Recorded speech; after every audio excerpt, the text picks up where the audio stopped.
Hello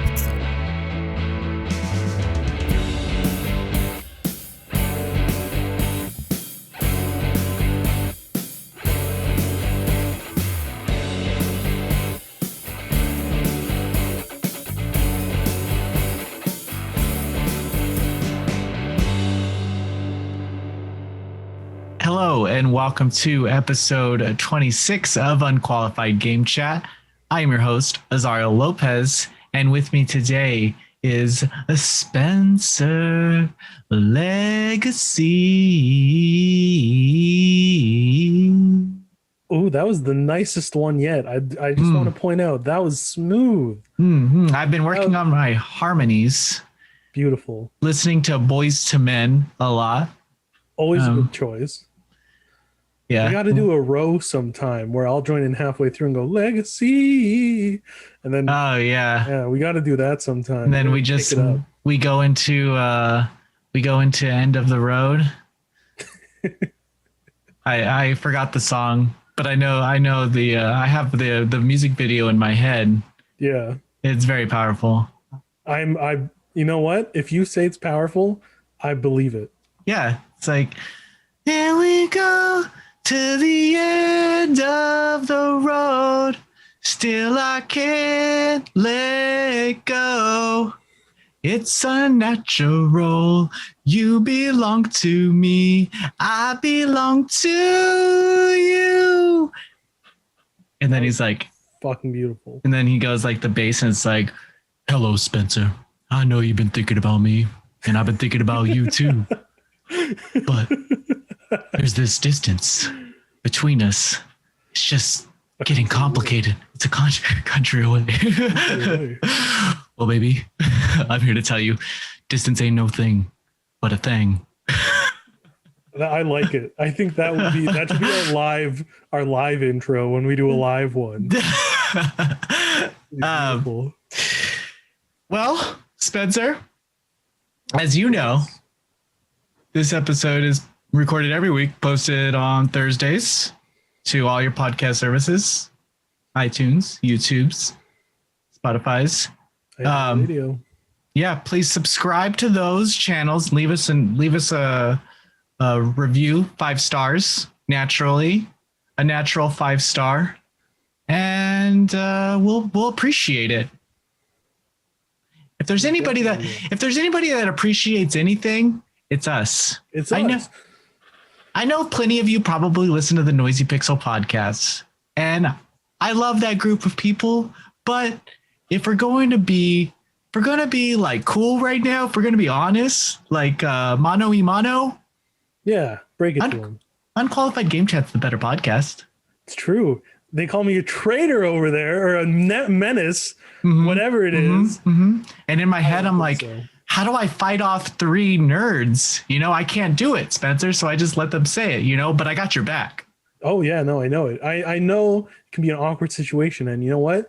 I think that's fine, because I know that you're thinking that's not true. He's not a nemesis. Off air, I say something. Yeah. Like I say, you guys, that was not fucking cool. Can you fucking tone down the Spencer comments, because they really affect me. They really affect me. And he's my best friend. That's what I say.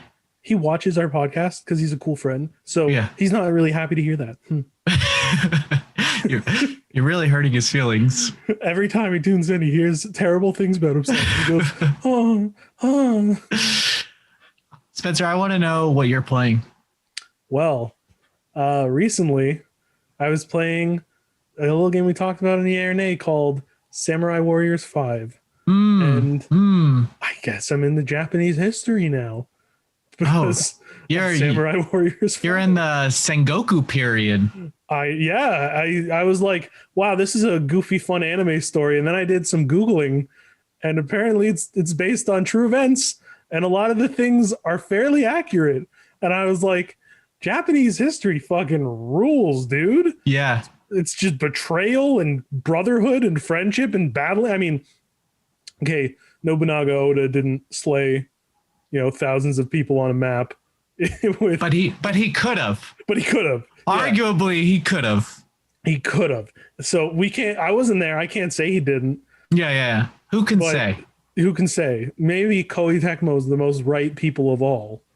Maybe they have some very old man who saw it all and said we Yeah. need to make a game where Nobunaga can slash through thousands of foes using cool laser sword energy attacks. And you know what? God bless him, because I love it. There might have been a time period where we just forgot all of these moves, you know, like humans somehow upgraded but degraded in the same sense. So reliant on smartphones that we forgot how to use sword energy beams. Musu attacks and ultimate skills. Yeah, let me tell you, I bet my great grandpa was doing Muso attacks. I bet he was doing it like crazy. I personally doubt that Koei Tecmo would make so many video games based on this Nobunaga character unless all of that happened. That's fair. You know what? That's fair. Yeah. That's a good point. Yeah. So, I mean, I'm starting to believe it's all true. It's all completely true. How many ambitions can Nobunaga have? That's true. He's got ambitions. He has samurai warriors. He has Pokemon in some of them. He's crazy. This dude had the full meal deal going. He had Orochi on a few of them. Orochi. He had a Rayquaza. I think he was in the Spirit of Sonata. Yeah. So he's everywhere. He was in Gintama as a ghost. He was man. He like I was trying to think about like, because I've seen in like Japanese pop culture so many references to Nobunaga. Is he like their equivalent in terms of like pop culture to like Abraham Lincoln? Dude, that's who I was thinking of, and I believe you're right. Yeah. Yeah. Like, not that like he's not like a president or a prime minister, but in terms of like, if someone were making a reference on like an American cartoon to a historical figure who's like epic, they might be like Abraham Lincoln. So I'm thinking he's like, I get the vibe that he's the same level of like known, which is really interesting to me because Nobunaga seems way cooler. I will say that it kind of makes me upset that I don't know too many like Nobunaga speeches, because I'm sure that they were great. I'm sure that they were equivalent to the Gettysburg Address. I bet they were. And then if they weren't, he Muso attacked the crowd, so nobody could say otherwise. So I'm going to say on record, top 3 speeches in history: Gettysburg Address, number 1. Yeah, number 2, something Nobunaga said. Yeah. And number 3, the president's speech from Independence Day. Yeah, that's good too, actually. You're right. You know what? I bet that's true. I bet Nobunaga had like a banging speech at least once. I mean, like he tripped over his words, then he slayed everyone. But I bet that he had like at least one perfect one. I bet it ruled, because Nobunaga is a fascinating individual. And I look forward to learning more about all these crazy characters that were real people. So this Muso game inspired me to look into history, which is pretty impressive, I'd say. Are you a fan of the Musu series? And I mostly play the licensed ones, so like Berserk and One Piece and stuff like that. I always want a Power Ranger one. I think that would work. I don't know why they haven't done that, but I do love a good Muso here and there. It's like Japan's equivalent to Lego games, where after like a long day, you can just pop it in. Yeah, you don't have to think. You just go. I will say Pirate Warriors 4, really good one. Really good. Really good. But the Samurai Warriors series has honestly been pretty straightforward and one of the best like spin-off series to like the Dynasty Warriors umbrella. I was into it. It was really interesting. Like I was like, oh, his brother did that, and then his brother died. Oh my god! And I like Googled it, and I was like, it's all true. His brother did do that, and then he died. I was playing this. Oh my gosh, and I can't even think about it right now. It was like a French tactical RPG that a Chinese studio made, and somebody listening would probably know what it is. But it was based off of French history, and they had cool.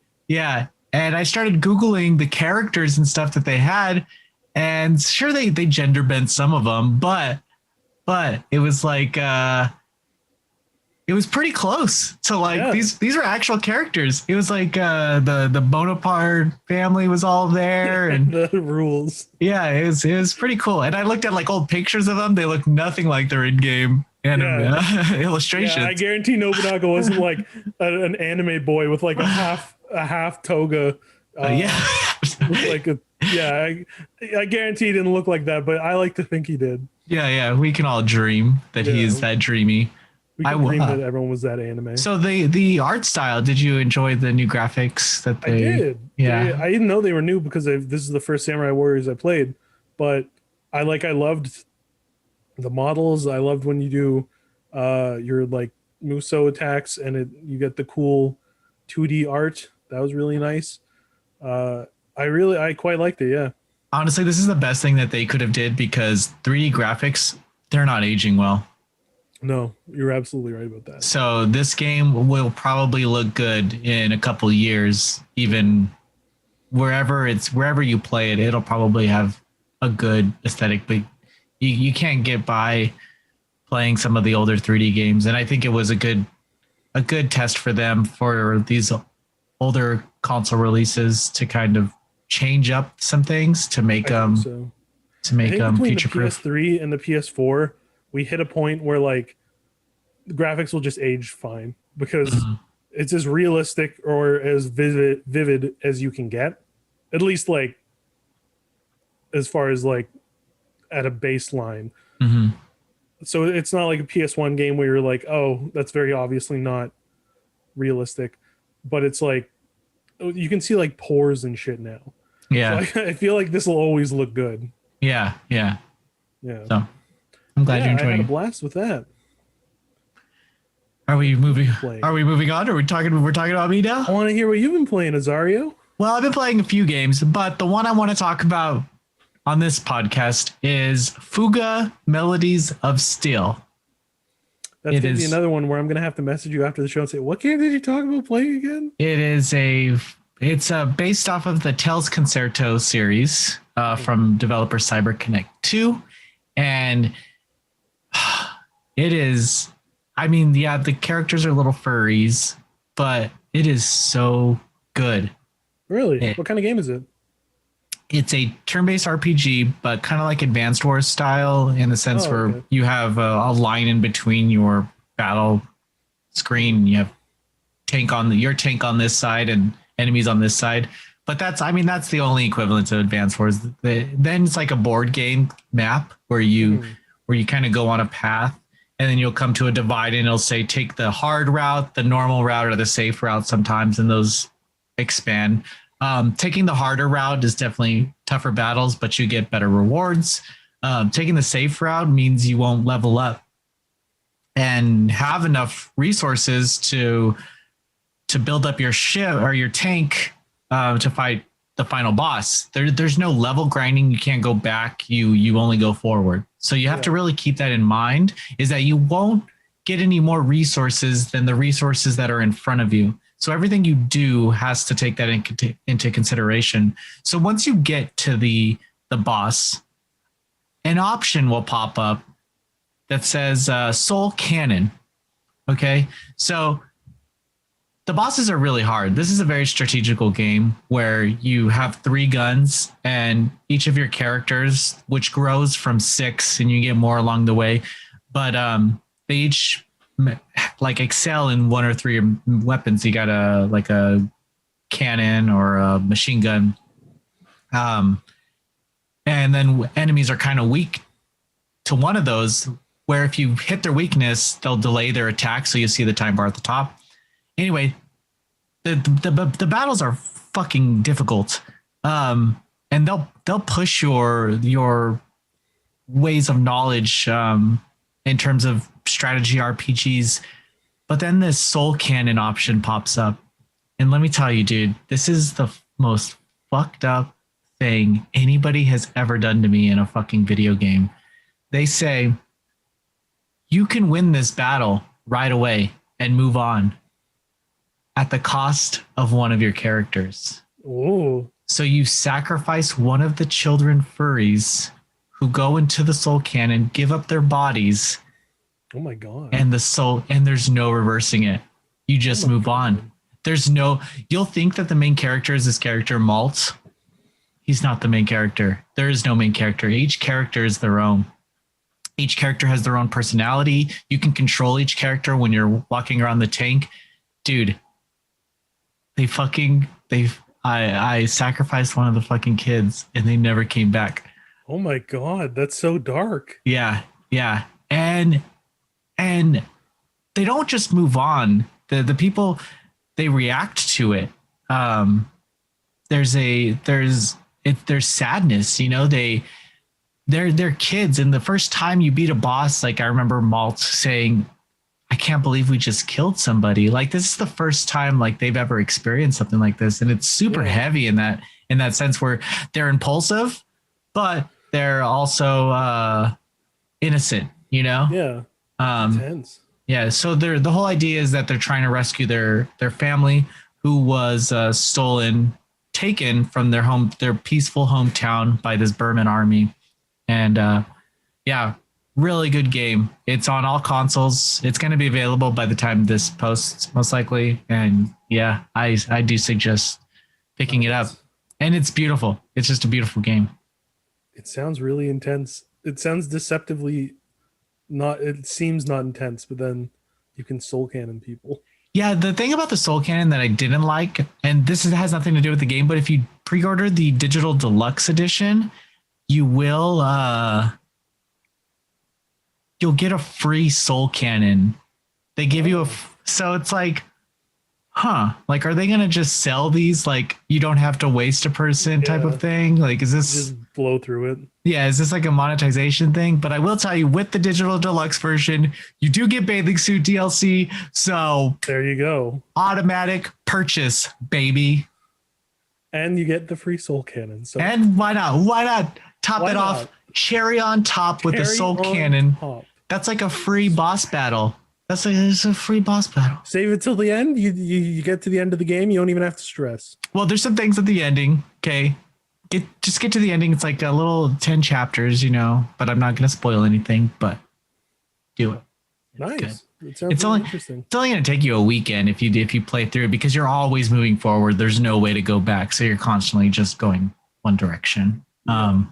You can take all the safe routes you want if you want to just speed through it. But I suggest don't and just try your hardest. Save your items.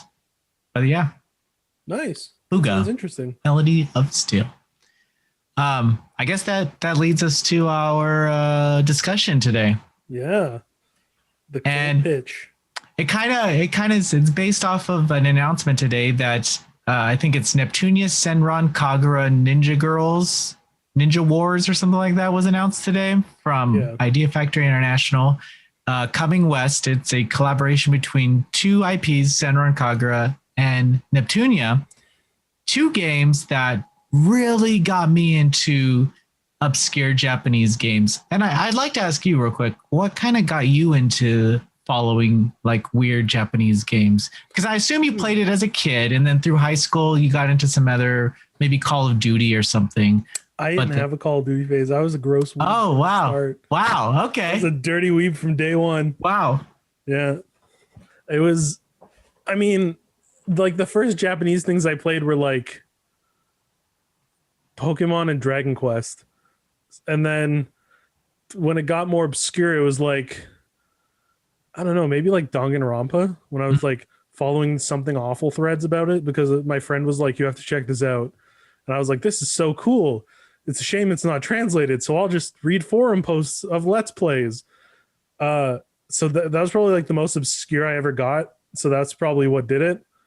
And then working at Monster Vine, I've played a lot of like random games from like ones we've talked about, like Oculus Trip and stuff, to Senran Kagura Peach Beach Splash. That was a very strange one. And so like I'm not as submerged as you might be, but I'm open to it. Like I'm not like, oh, these games aren't for me. I'm open to pretty much everything. So I'm always interested in new stuff, which is why I'm excited to hear about Hyperdimension Neptunia because I know nothing about it. Well, okay. So this series kind of took me off guard because before this, so I played RPGs into high school, and I still watched anime off and on. But through the 4 years of high school, I got and maybe middle school, I got really into skating, and I kind of went that direction. Skater Azario. I'm California, dude. I gotta hit some fakie trays. I gotta do it all, dude. Um, Kick flips, maybe.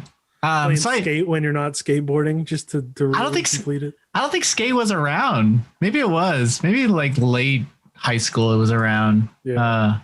But but yeah. So I was into that. And it honestly probably wasn't until I was like 20, 21 that I just didn't care what my friends thought anymore. Actually, I do remember this time where I was really into Call of Duty, and I went to a tournament. I would do tournaments around. Wow. Yeah, I would go to LA and do tournaments and stuff. And this one time, it was a local event, and I did a tournament, and the person that was playing was this 12-year-old dude, and he fucking destroyed me. And I thought, not in a mad sense, I'm not being a fucking baby, all right? I'm just thinking, if a 12-year-old could get good at this shit, then why am I playing it? You know, why do I think so highly of myself when a 12-year-old is clearly better than me, you know? Yeah. And I'm over here like hot shit. My KO, you know, it's and so I looked at some games that I found interesting, and I'm thinking like, what's this Neptunia? And I play this Neptunia game, and I'm like, listen, no fucking 12-year-old is going to be better at me at this game.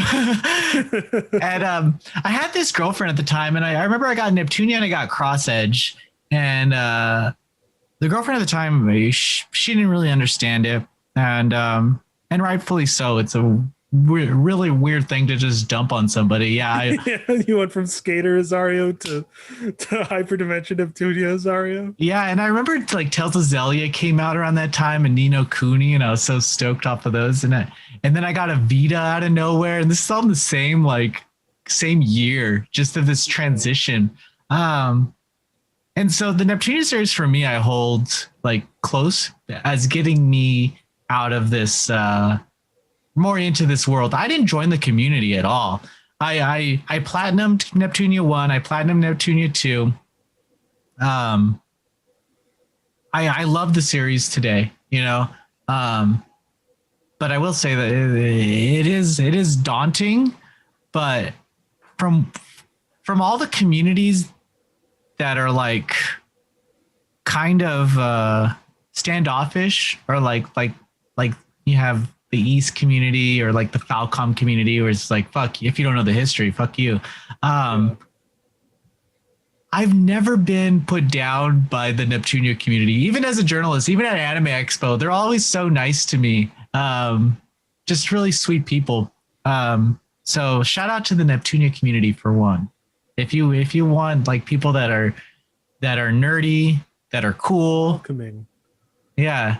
And they don't even try. I don't even think they know they are. It's just the character Neptune has taken on this really cool persona where it's more cool to you don't even have to play the game. You could just like Neptune and kind of make your way in that way instead of like even playing the game.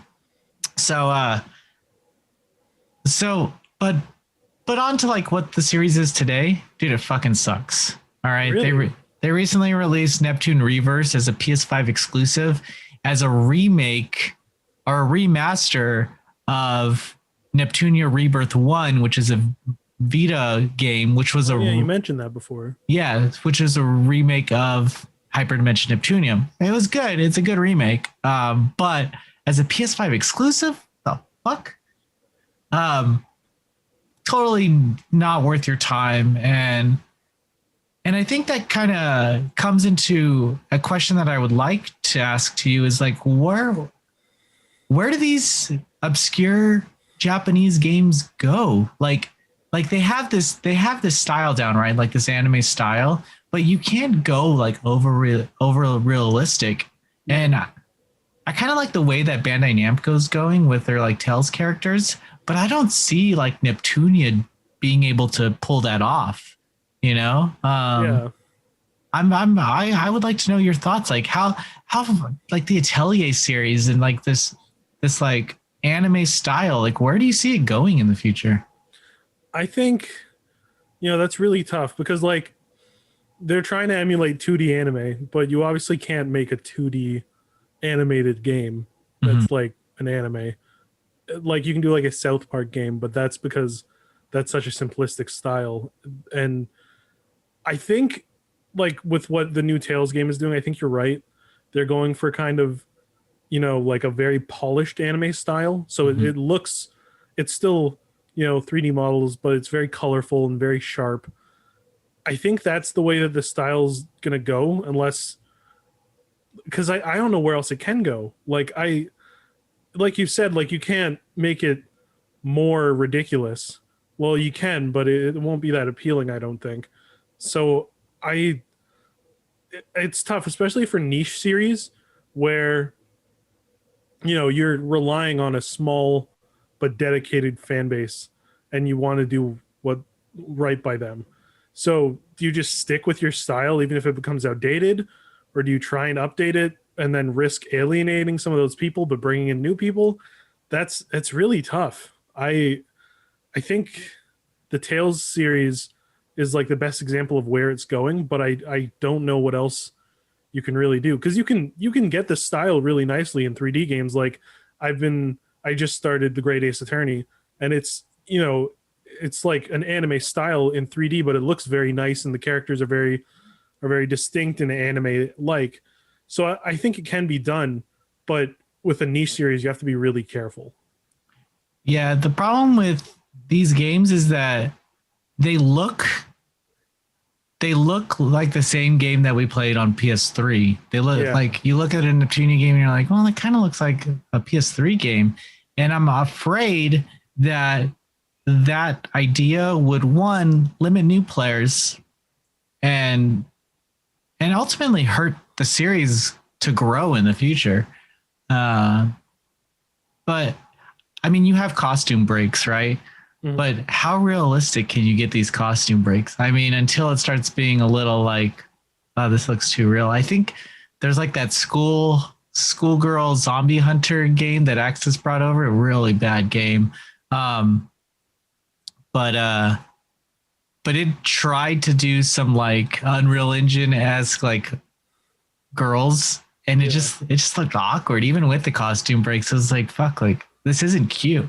yeah. You have to lean into like because you can't use the same assets forever. Like I remember for a while, like every Kingdom Hearts game used the PS2 models, and everyone was like, "What's three gonna look like?" So I think you do have to update, but you have to be careful, or it ends up like you said, where it's like this is weird. So Yeah. you have to not go overly stylized, but enough that it's still anime, I guess. Yeah, and then you have like the Senran Kagura games, which I mean, fans and myself included will tell you that the story is good and it's a good story, but this is what you would call like a baka game, you know, like it's just insanity, you know, Yeah, it's meant to be crazy. yeah, It's not meant to be taken seriously. It's like a joke along amongst itself. But people do tie themselves to these characters, and I mean that's fine. I'm just kind of I just don't know if there's a place for Senran Kagura in the future. You know, I don't know if I need another Senran Kagura. I don't know if I need another Hyperdimension Neptunia. It's crazy to say that stuff, but from Compile Heart, they had the Mary Skelter series, and that was arguably one of my favorite series from them. And it was just a dungeon crawler, but it just proves that they can create new IPs and just yeah. run with them.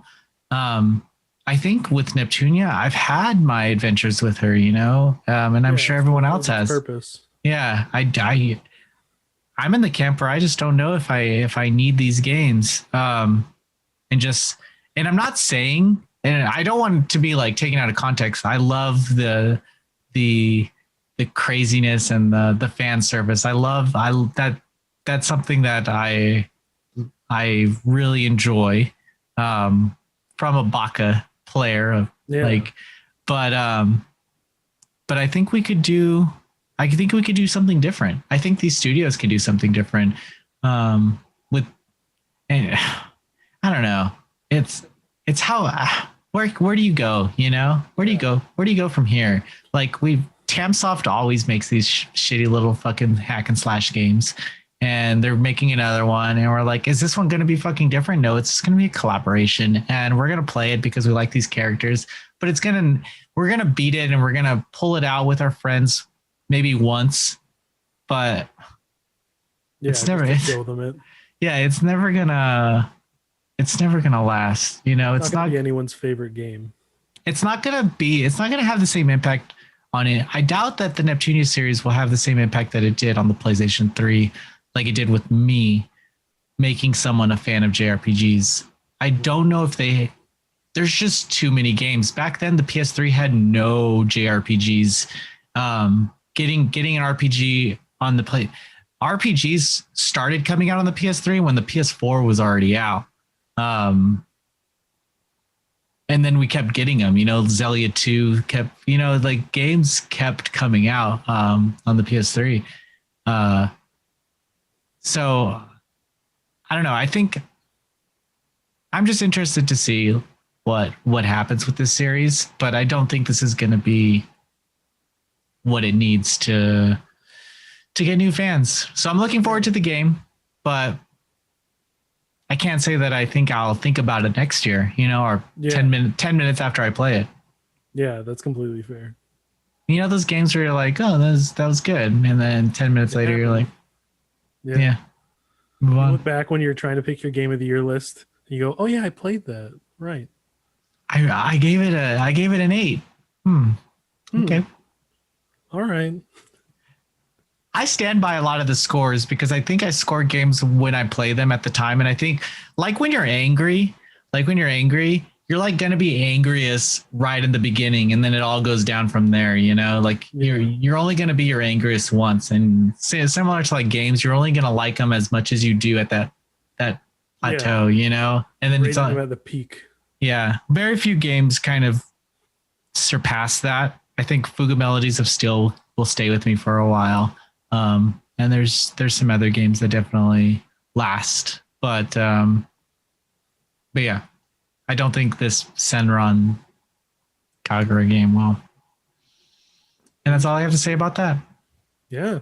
So listeners, viewers, let us know what games got you into this niche genre appreciation and kind of what you want to see from the future of the Neptunia series and the future of the Senran Kagura series.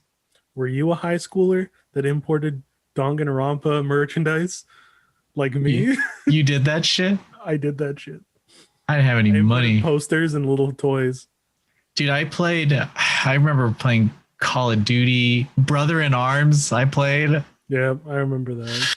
That was me. I did play. I remember platinuming Resident Evil 5, that's the shit that's the shit I was in. I think the hardest one was the arrow while the zombie was jumping and you had to shoot an arrow while they were in the air. Oh, that was the hardest. A trophy like that. It was the hardest trophy, but I digress. So let us know in the comments below and we'll talk about it.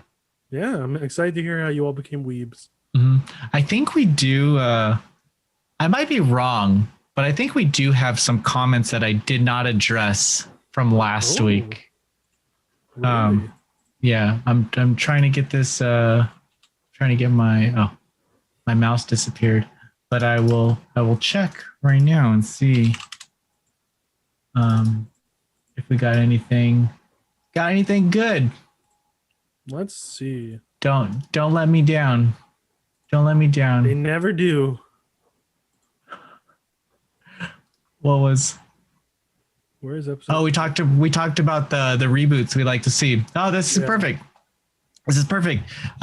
So Red Rose Mandy says, I want a Harvest Moon, A Wonderful Life remake. It's one of my favorite games in the series already, but it has some big flaws, and a remake that is good would probably knock down Trio of Towns as my favorite in the series. Also, it would give me a chance to marry my beloved Muffy as a girl.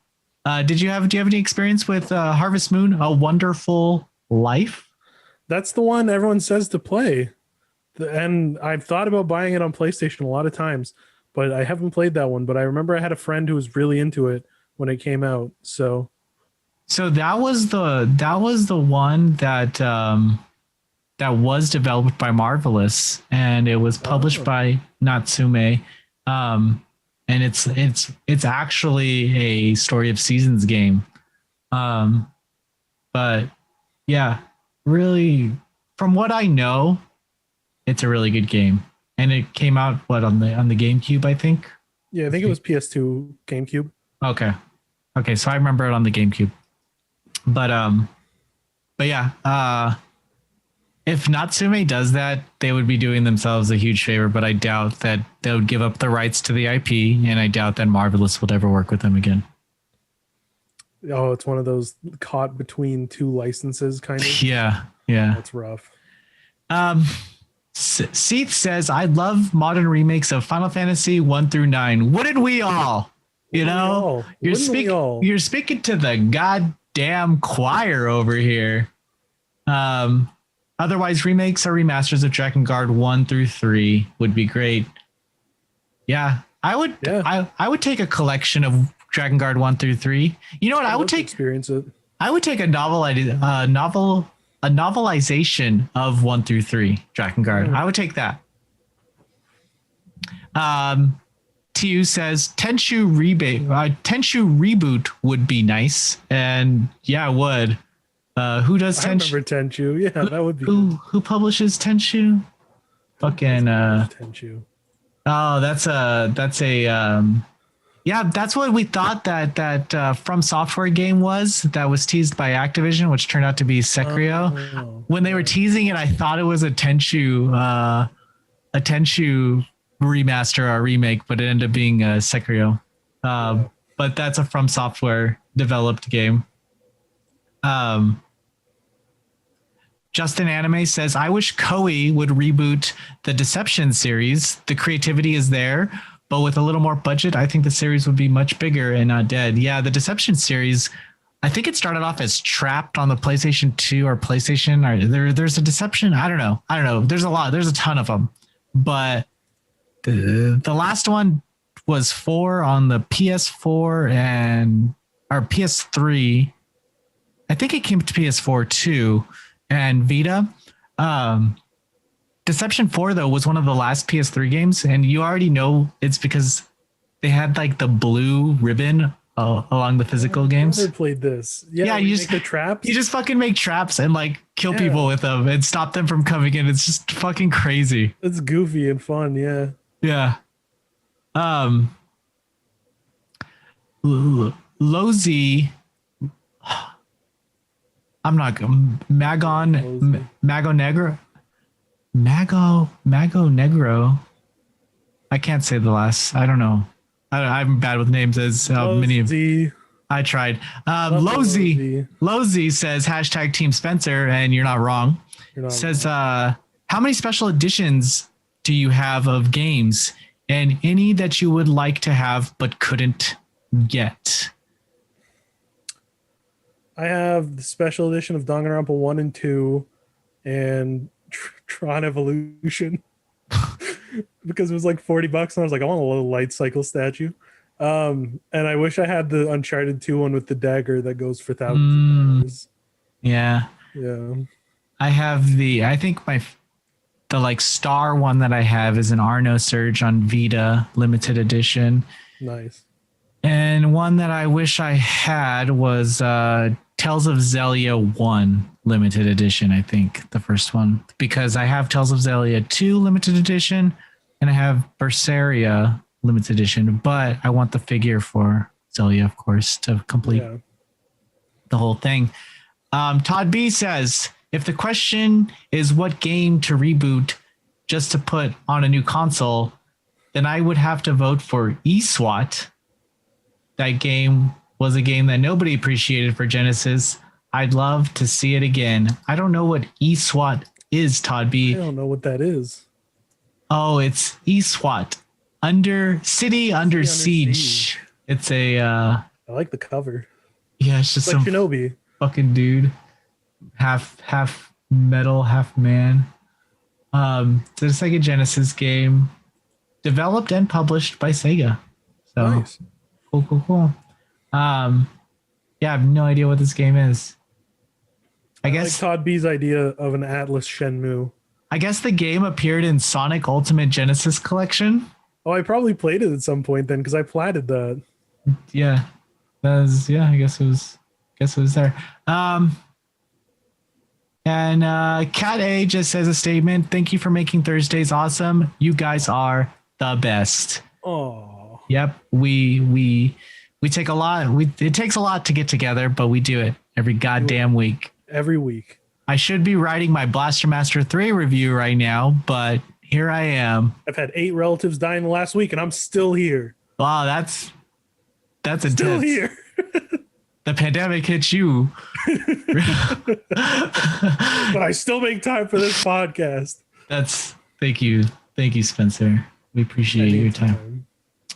With that said, I think we're good. Good. I liked it. Goodbye, everyone. Bye, everyone.